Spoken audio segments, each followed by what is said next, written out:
kita belajar lebih jauh, ada yang tahu kenapa besi bisa berkarat? Saya Bu. Ya. Perkaratan terjadi kalau besi terkena air dan udara, Bu. Jadi lama-lama besinya berubah jadi karat. Apakah benar, Bu? Benar sekali. Lalu bagaimana dengan silika gel? Apakah yang biasanya kalian lihat dari kemasan pada silika gel? Biasanya ada tulisan dipakai dulu dan digunakan untuk mencegah kelembapan. Benar sekali. Sekarang coba kalian pikirkan, apakah perkaratan pada besi dan cara kerja pada silika gel ada hubungannya dengan arah reaksi kimia?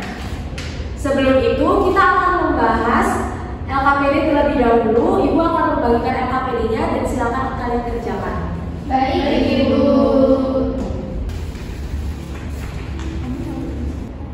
Apakah semuanya sudah mendapatkan LKPD? Sudah, Ibu.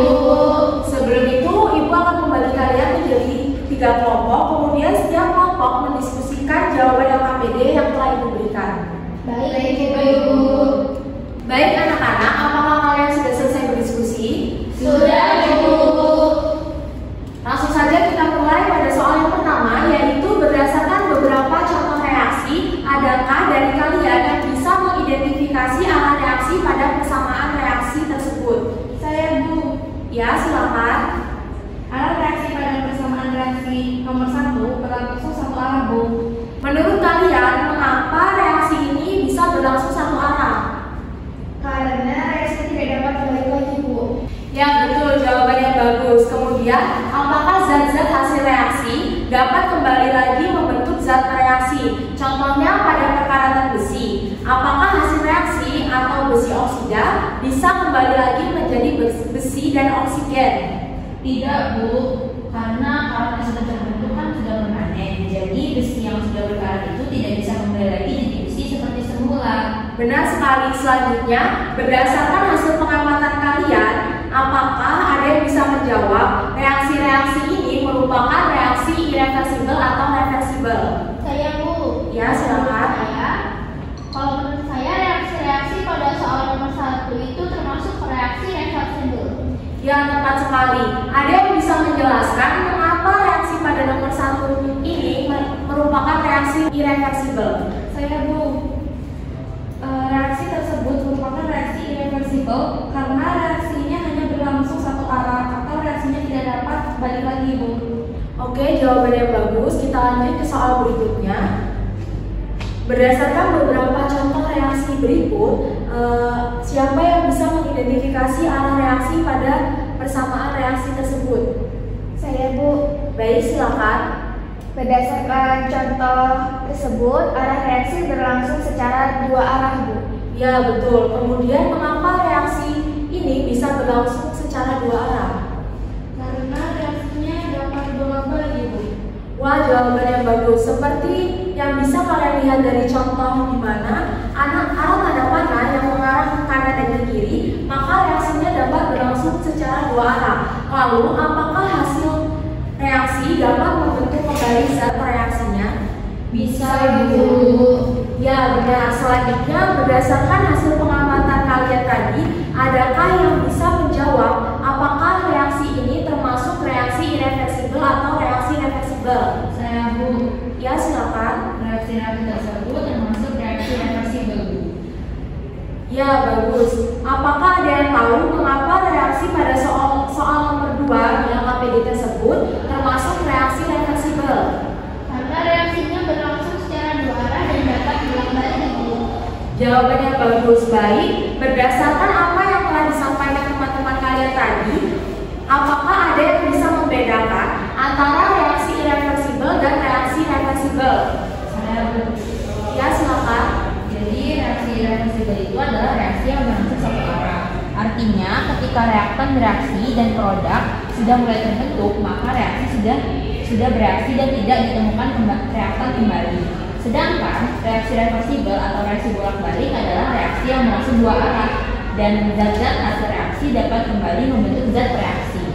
Benar sekali. Kalian sudah memahami apa itu reaksi irreversibel dan reaksi reversibel.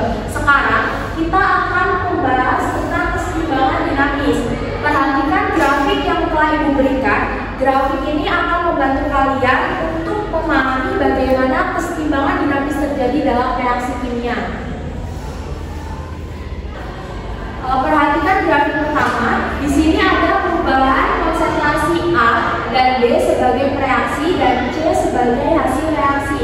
Siapa yang bisa menjelaskan apa yang terjadi pada konsentrasi reaksi, yaitu A dan B, seiring dengan bertambahnya waktu pada grafik tersebut?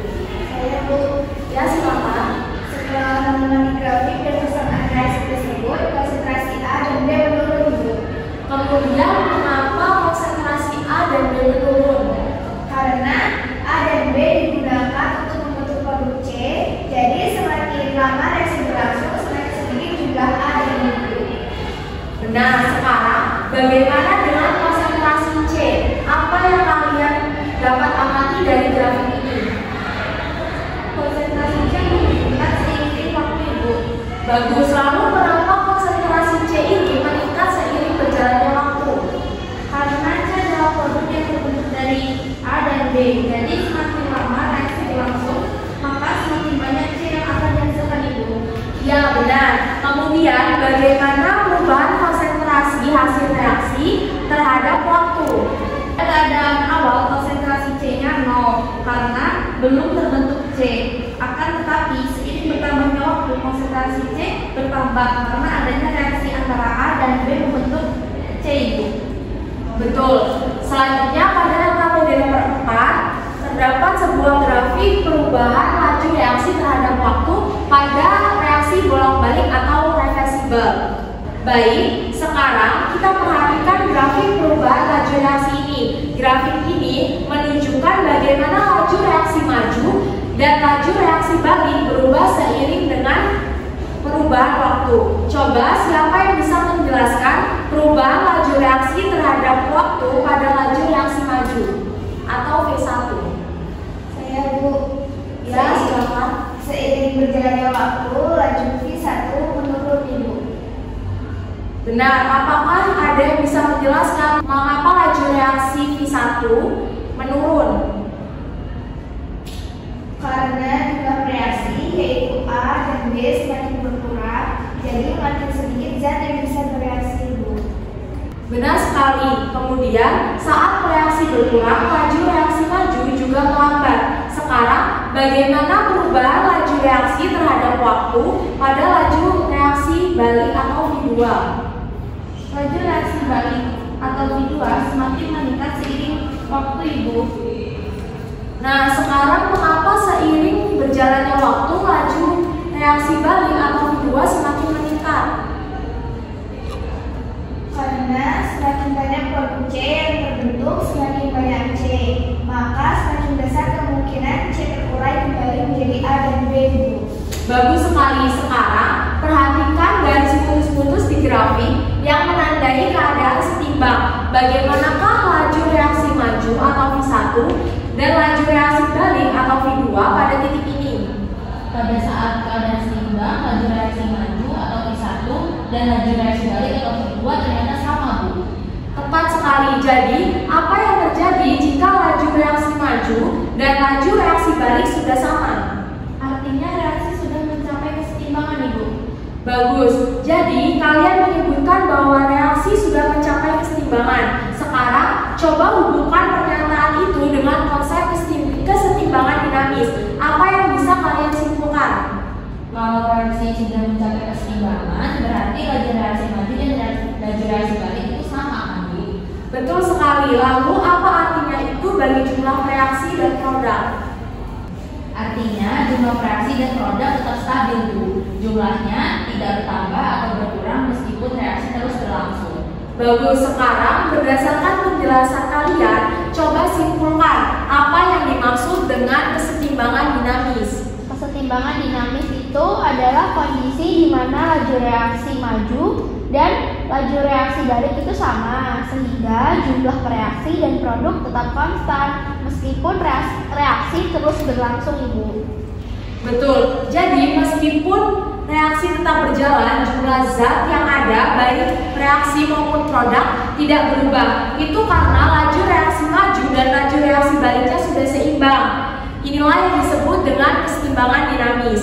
Reaksi tidak berhenti, tetapi tampak seolah-olah tidak ada perubahan. Apakah Ibu. Bagus, kalau begitu sekarang kita akan membedakan dua jenis kesetimbangan, yakni kesetimbangan homogen dan kesetimbangan heterogen. Pada LKPD yang sudah Ibu berikan, terdapat contoh kesetimbangan homogen dan heterogen. Coba kalian amati ya. Baik, Ibu.